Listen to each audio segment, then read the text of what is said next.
Hinduism is the only major world religion not to trace its origin back to the divine revelations or teachings of a single male founder. The Vedas, the texts which form the foundation of Hinduism, date back about 3,500–4,000 years, and they're based on the divine revelations of a group of sages, both men and women. These sages, through deep meditation in the heart, had the mystical experience of the divine presence, one all-pervading divine reality in their own hearts and pervading the whole universe. And this is the goal of all Hindu spiritual practice, to live in experiential awareness of our sacred self within a sacred universe, and to manifest that sacred self in every aspect of our lives. For us, this is the purpose of human existence, and we're reborn again and again until we attain it. There is no social promotion in Hinduism, but there's no permanent failure. Hinduism is not an institutionalized religion, and it doesn't have a divinely revealed law. From the time of the Vedic sages, its spiritual teachings have been primarily transmitted verbally from teacher to student. It has accumulated, obviously, in its time, a vast array of scriptures and spiritual practices, and each person's method of spiritual practice depends on many factors.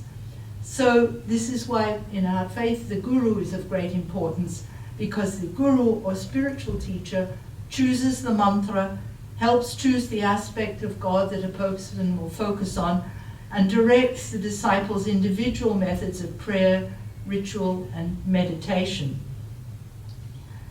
Hindu spiritual practice is very individualistic and regarded as something quite personal and in many ways private.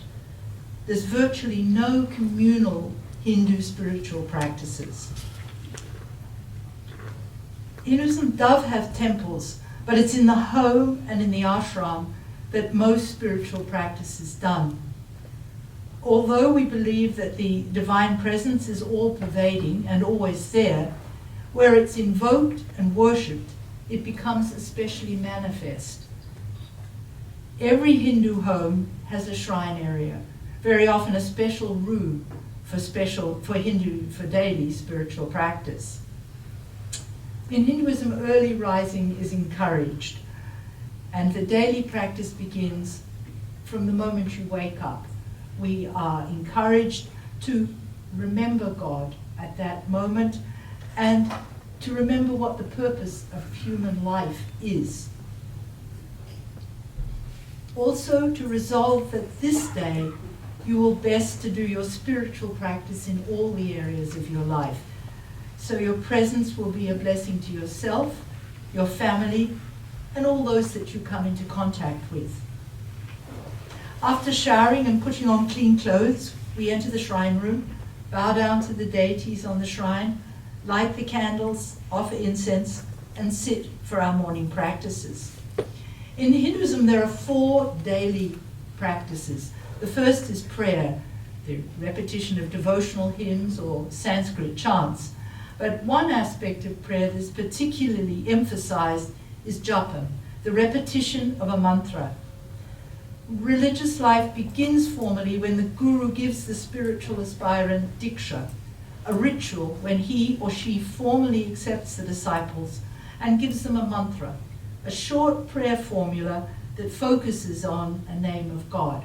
And very often at this time, they're also told to do it so many times a day. The second daily practice is meditation. Most of the time, our minds are visually or verbally wandering. We're planning how to redecorate our home or mentally going through our to-do lists.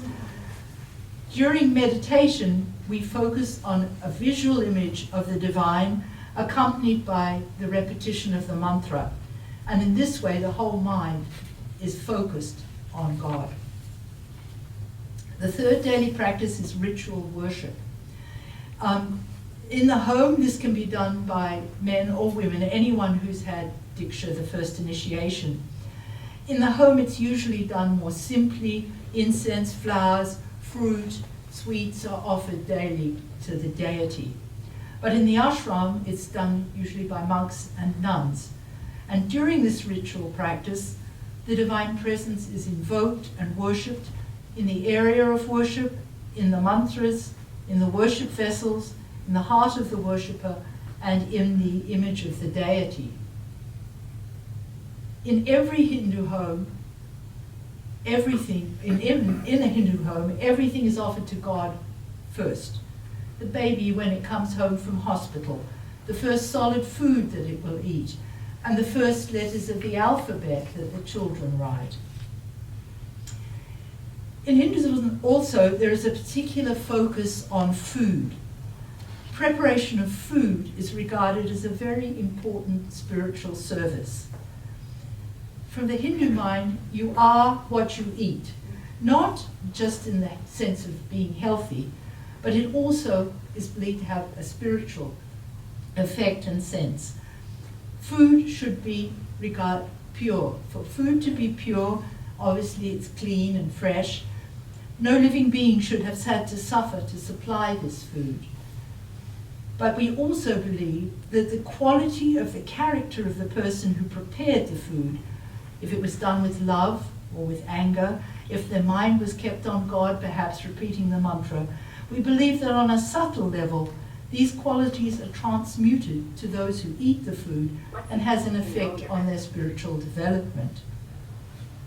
In a Hindu home, food is not tasted or smelt deliberately. It's very aromatic, usually Indian food, while it's cooking, and then it's offered to God before it's eaten. And the fourth daily practice is scriptural study. Probably the greatest challenge, and probably not just ourselves in this, is to maintain our spiritual attitudes and practice during the distractions and stresses of everyday living. It's easy to be holy when we sit quietly at our shrine in the morning, but when we get into the car and we have one of those moments on the freeway, he is a child of God as I am a child of God, is probably not the first thought that comes to our mind. Just as we go to the gym, maybe for an hour, and hope that the fitness will last us through the whole day, our concentrated morning spiritual practice also is a way of influencing our whole day. Our practice of japam, of repetition of the name of God, is not limited to prayer times. We're encouraged to mentally repeat the mantra as much as possible during the lull times in our day, if we're waiting in a queue at the supermarket or we're stuck in a traffic jam, or when difficult times, when we may be inclined to become impatient or angry, we're taught to take a minute and mentally repeat the mantra. This helps to bring back the peaceful mood of our morning practice, enables us to calm the mind, and reminds us of the spiritual principles we're trying to practice. And because of this, we are then able to respond more skillfully. The ritual done in the shrine provides the model for our working day. The Divine Presence is all-pervading, so properly regarded, our area of work is potentially also a sacred space. Our work and activities are a form of worship. Our tools, whether a computer or a broom, are our sacred vessels, and every person that we meet is a manifestation of the deity we worship, and where necessary and appropriate, we try to give loving service. In the evening, we go again to the shrine room. We repeat devotional hymns, and through ritual, offer the whole universe back to God. We don't own anything. Everything belongs to God. It is given to us each day for our spiritual practice, and hopefully that we make spiritual progress. This is followed by another period of meditation and japam. Before we go to bed, we go once again to the shrine room to do a mental assessment of how we've spent the day. We run through it, not to get down on ourselves and, oh, we didn't do that. but just an objective assessment so that we can, and then both the good and the bad things are all offered back to God.